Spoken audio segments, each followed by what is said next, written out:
Welcome to Land Academy. I'm Jack Butala. I'm Jill DeWit. We show you how to buy real estate for half of what it's worth. And sell it on the internet really fast. We are Jack and Jill, and this is the Jack and Jill Show too. With over 15,000 completed transactions, we're the experts at acquiring property. Of all kinds, not just land. For half price and flipping them for way more. All right, let's get this show started. Jack Butala with Jill DeWit. Happy day. Welcome to our show today. In this episode, Jill and I talk about lessons learned from data-obsessed people. Jill wrote that title. I wonder who she's talking about. I'm excited. Before we get into it, let's take a question posted by one of our members on the landinvestors.com online community. It's free. Okay, Luke Harris asks, there are some HOA properties I'm making offers on.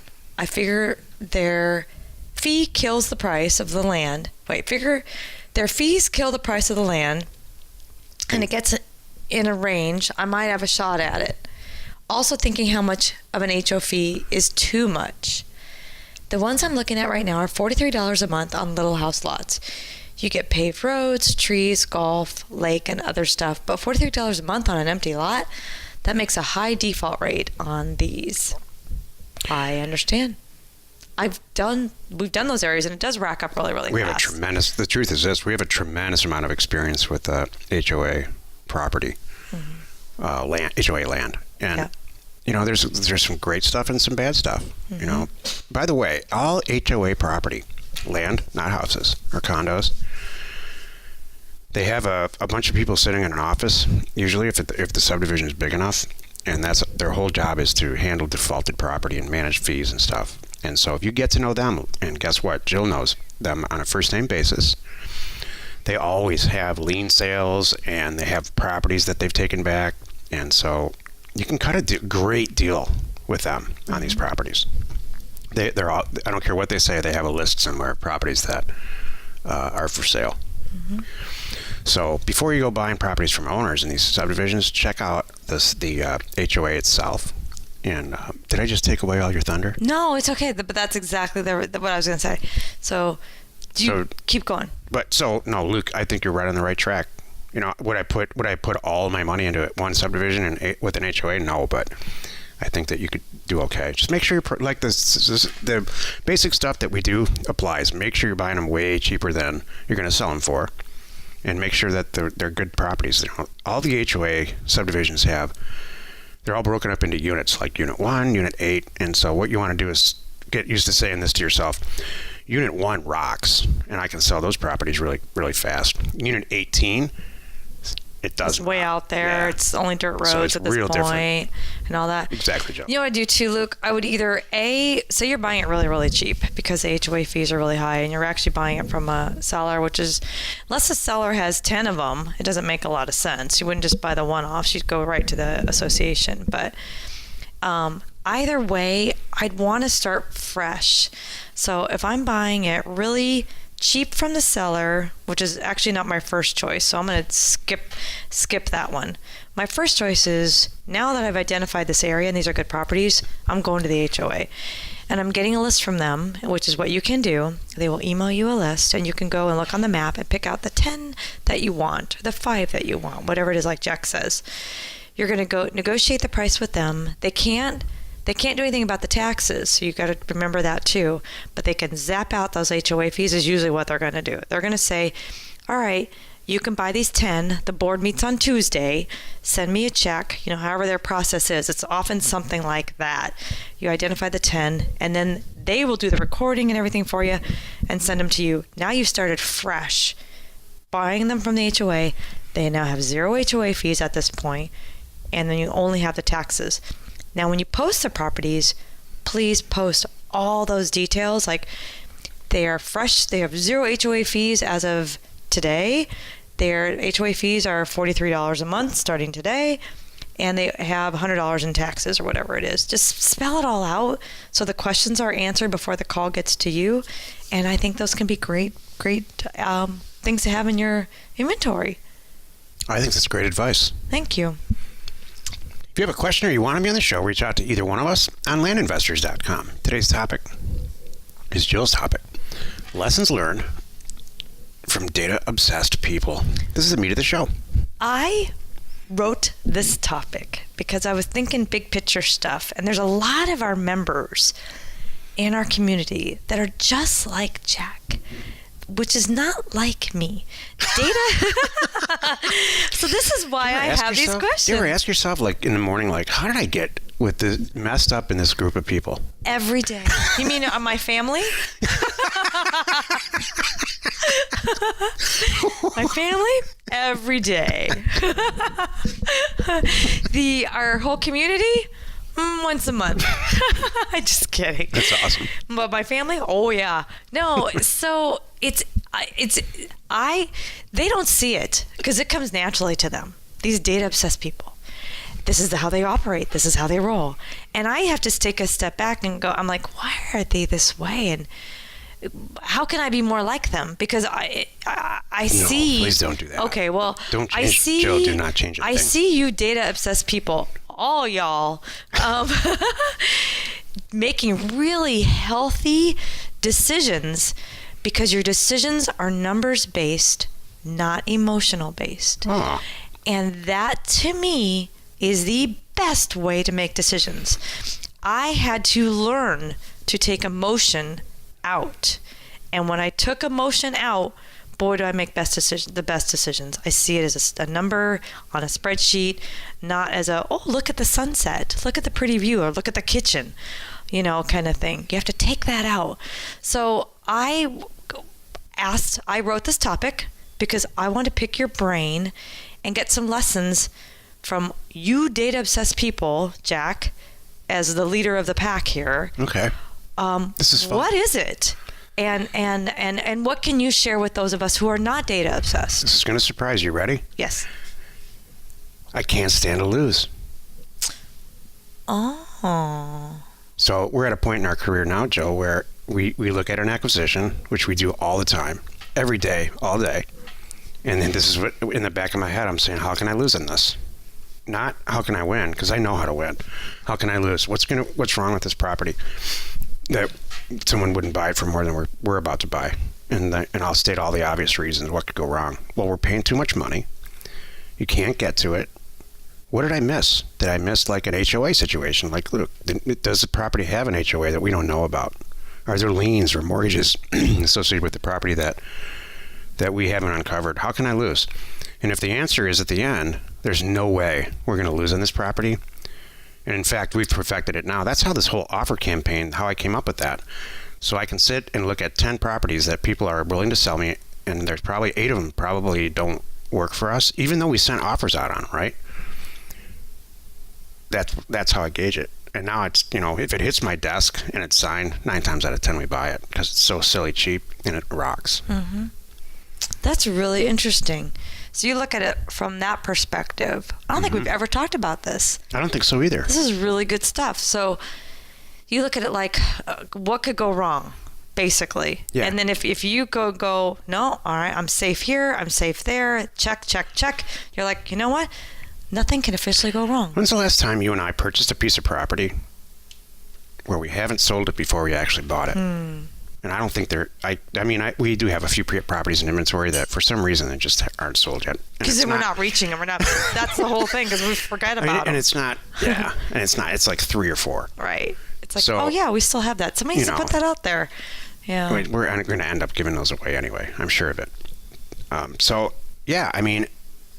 Especially with houses, we already know. We're just filling orders with houses. Right.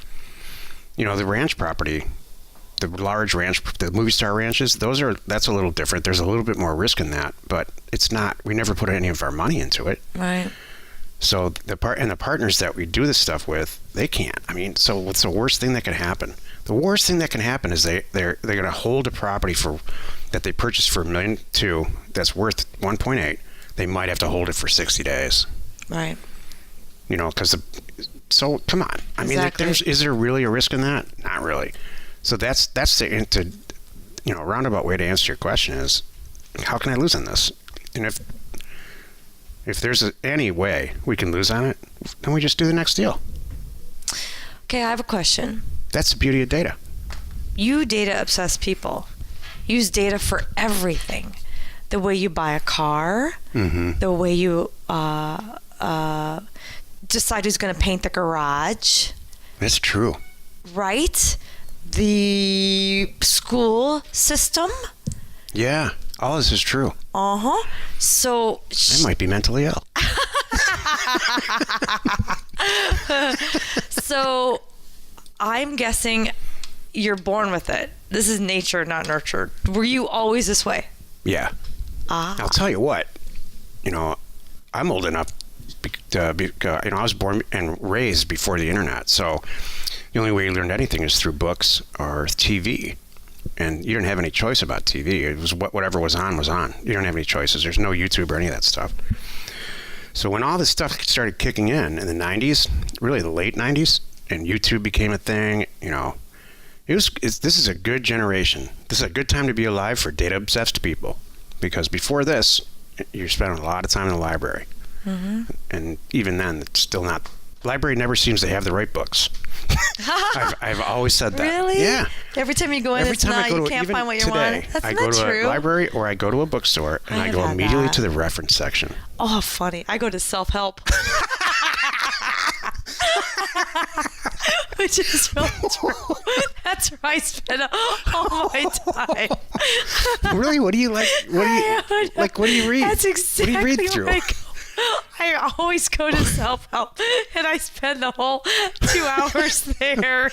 What do you... Joe, you don't need any help. Come on. It's not... No, it's motivation. It is. I just love it. It sings to me. I'm like, okay, It's what do you not guys... help, it's motivation. No, right? no, it's not like it's not like I'm struggling. That's so funny. If you get any Let more me back self-help, up. if you get Hello. any more healthy and happier, you're going to explode. Okay, stop. Just stop with the self-help. Self-help does not mean help. That's not what that means. I'm about to lose it. Help me, please. That's not what self-help means. Self-help is spiritual and motivational and you know what I'm doing. I'm not there because I need to learn something. I'm there because I'm with my people. It makes you feel good. It does. I'm reading books about like-minded people, and I love to hear their perspective on things. And that's what I do in self-help, and that's why I love that section. So it's not about data. So my question is, you go to the reference section, is where you hang out. Okay, so here, let me ask you a question. Did you used to, as a child, read the Guinness Book of World Records and things like that? Did you used to read, remember the Consumer Reports magazines? Yeah. Like my dad used to get that. Yeah, I used to read that. Okay, got it. Did you... I think I know this about you, but our listeners don't know this about you. You like the Wall Street Journal because you like the shorter articles. You don't need to read the whole thing. You want to know a lot about many things, or a little about many things. Yeah, and then decide which ones I'm going to go look into. Okay. Which is exactly how the Wall Street Journal's set up. So you read the front. Now you've got like 25 to 50 news items that happen, and I go read about 2 that I care about. Love it. Or anything that Bill Gates says, I read it in detail, usually 3 times. Love it. What could you share with those of us that are not data obsessed? Marry somebody who is. Well, there's Get one. somebody in your life.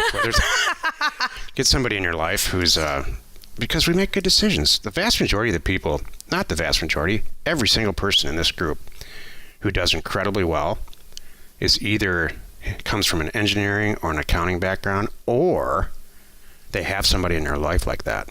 Think of Kathleen. She's not like this at all. No. She has a PhD in psychology or psychology. Right. But she has a data person in her house that helps her with this stuff. Right. She's extremely successful. She really thinks things through, though, too.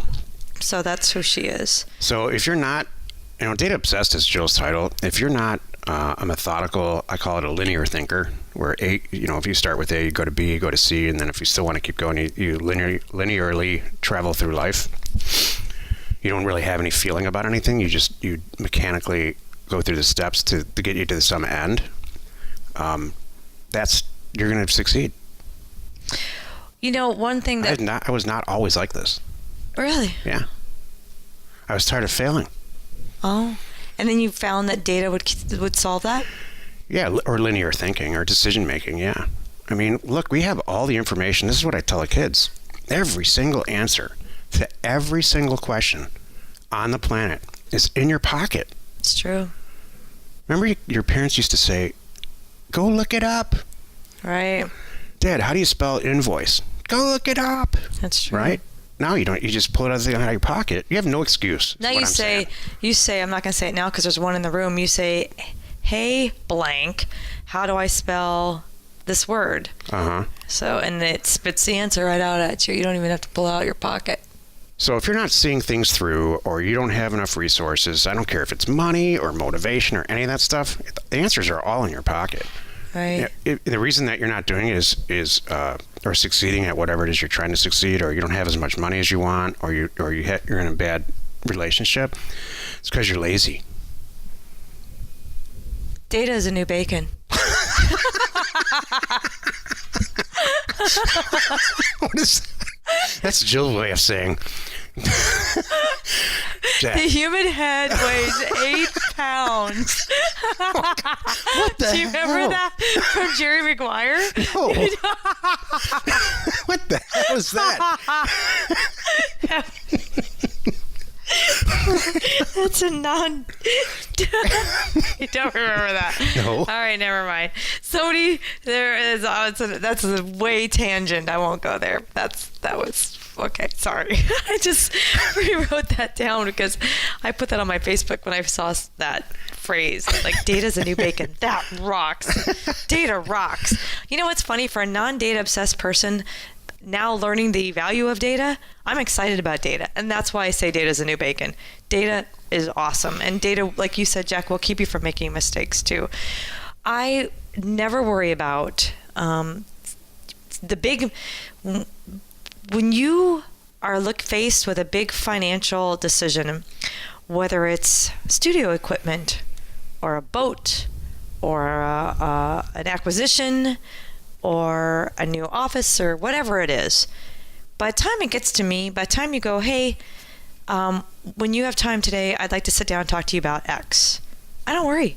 I don't have to go do my own homework. I don't have to go, I'll get back to you on that. Right. I know that by the time it gets to me, you've already done, and you're just pretty much letting me know. It's really, but you nicely say, I want to talk to you about this asset. I think we should pick this one up, and here's why. And which is really just a polite way of informing me it's coming, because so I don't panic when I see the money come out of the account. Where did that go?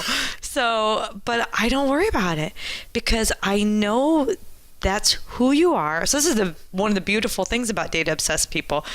I don't worry about you guys because you guys do so much over the top research and homework that I wouldn't even know how to do or think about it, that by the time it gets to me, boy, it's all those questions are answered and I'm like, okay, heck yeah, do it.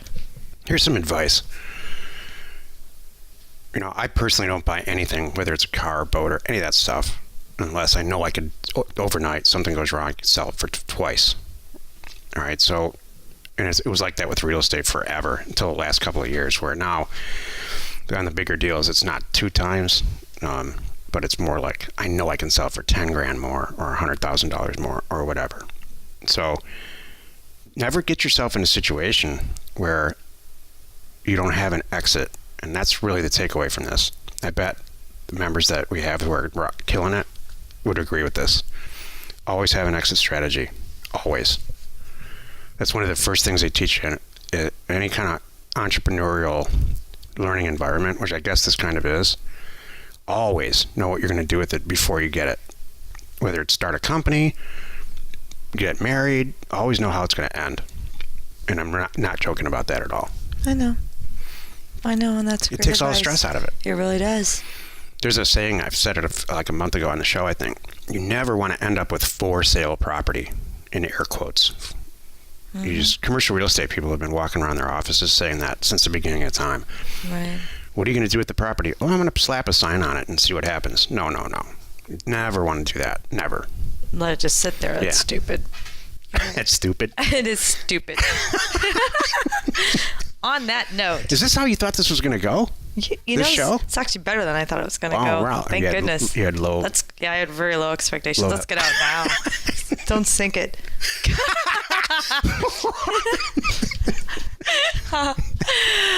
Join us in the next episode where we discuss when to quit your day job. Ooh, this ought to be good. And answer Brian E.'s question about buyers with doubt.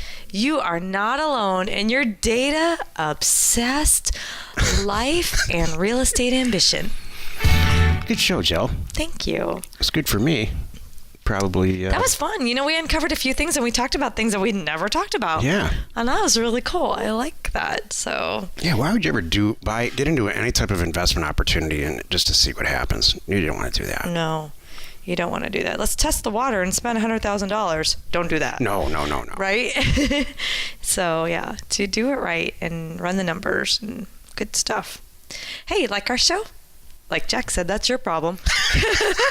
So funny. I really love that now. I'm going to go with that. I'm going to hashtag like our show, that's your problem.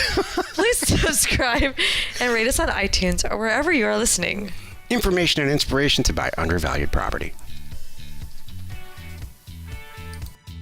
We are Jack and Jill, and this was the Cash Flow from Land Show. We're the experts at acquiring property Of all kinds, not just land, for half price just so we can flip it for way more. and really fast. Thanks for listening. You are not alone in your real estate ambition.